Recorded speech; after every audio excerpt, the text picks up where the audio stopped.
आप सभी को प्रणाम करती हूँ। आज नव सृजन साहित्यिक एवं सामाजिक जो हमारी संस्था है उसके द्वारा जिनकी रचनाओं पे हम बात कर रहे हैं, कहते हैं साहित्य समाज का दर्पण है। और हमारे इसी समाज में ऐसे बहुत से लोग हैं जो अपने साथ के लोगों को, स्थितियों को सहेजना भी जानते हैं, लोगों के समक्ष लाना भी जानते हैं और उस परिवार में उनकी स्मृतियों को पुस्तकों के रूप में रूपांतरित करके समाज में ऐतिहासिक दस्तावेज के रूप में भी लिखना जानते, करना जानते हैं।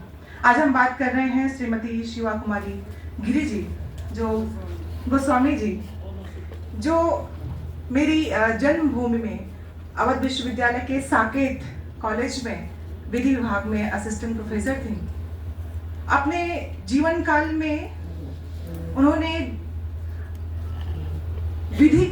विधि मतलब जो हमारे देश के संविधान को बताता है, उसको अपने जीवन में जिस तरह से उन्होंने नियमों के रूप में रूपांतरित किया कि जीवन में कर्म उसी को प्रधान रखा, तभी उनकी 2 किताबें जो उनके जाने के बाद हम लोकार्पित कर पा रहे हैं, वो दिखाती हैं उनकी उस कर्मठता को कि अपने बारे में कुछ हम न कहें बल्कि लोग कहें। तभी ये पुस्तकें जब हमारे सामने आती हैं तो वो जीवन के रंग अपनों के संग।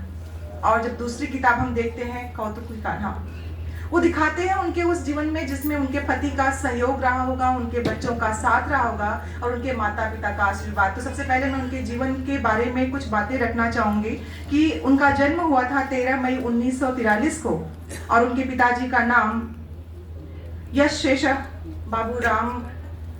बाबूराम गिरी जी था और उनकी माता का नाम बसंती देवी गिरी, जो स्वयं एक शिक्षिका थी। और एक शिक्षिका अपने बच्चों को कैसे बड़ी करती हैं, इसको हम आदरणीय शिवा जी के किताबों में देख पाएंगे कि माँ के उस ममत्व को उन्होंने अपने काव्य की पंक्तियों में कैसे पिरोया है।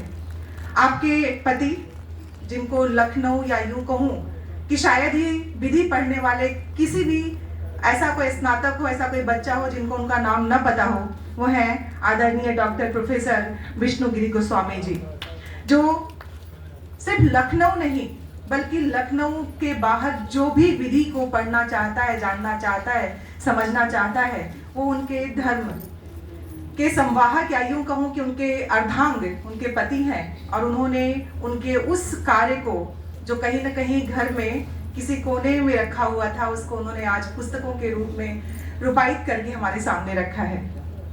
आपका विवाह हुआ था 7 जुलाई 1962 को। आपके पुत्र असीम और अनुराग और आपकी पुत्रवधू कुसुम और किरण। हम सभी जानते हैं कि परिवार का सहयोग होता है तभी हम कुछ कर सकते हैं। और जिस तरह से परिवार के लोग अपनी आंखों में उनके चित्र को सजोकर आज यहाँ बैठे हुए हैं, वो दिख रहा है उनके ममत्व को कि उनकी माँ की पुस्तक के लोकार्पण में, उनके लोकार्पित होने पर उनकी खुशियाँ उनकी आंखों से हमें दिख रही हैं, वो बताने की जरूरत नहीं है। आपके पौत्र और पौत्रियां हैं रोहिन, मृणालिका, निहारिका, नाती शाश्वत।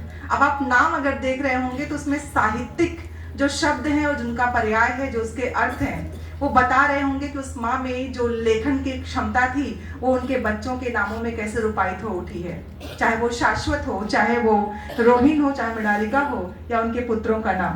तो कहीं ना कहीं उसके बीज उनके जीवन में थे जो 2 पुस्तकों के रूप में आपके समक्ष दिख रहे हैं। आपने BA, LLB, LLM लखनऊ विश्वविद्यालय से किया और आप अपने पूरे जीवन में जो आपने विधि को पढ़ाया उसको साहित्य के पुटों में पिरोकर आपने 2 पुस्तकों की जो रचना की है, आपने लिखा है, जो अभी आपने देखा कि एक गद्य के रूप में है जो जीवन के रंग अपनों के संग, वो कहानी संग्रह है जिसके बारे में आप पढ़ेंगे, देखेंगे। और दूसरी किताब उनकी काव्य संग्रह है जो हमारे काव्य संग्रह 2023 में सर वो लिख के आया था 2023 में, और जो गद्य है वो 2025 में।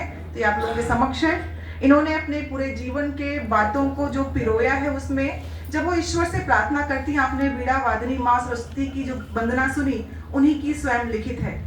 तो वो ईश्वर से बस इतनी प्रार्थना करती हैं कि जो भी है, जैसा भी है, जितना भी है, वो दामन में सिमटा रहे और अपने प्रेम से इस जगत की, सृष्टि की रचना में सब कुछ बेहतर से बेहतरीन करता रहे।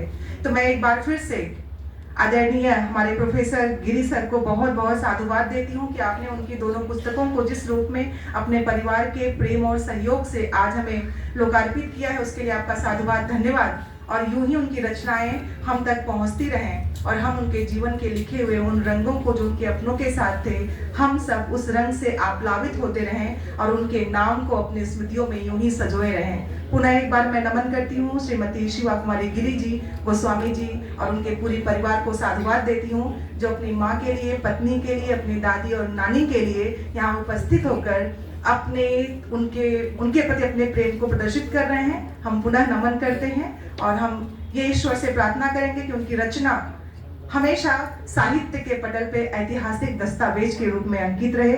बहुत बहुत धन्यवाद, नमस्कार। अब मैं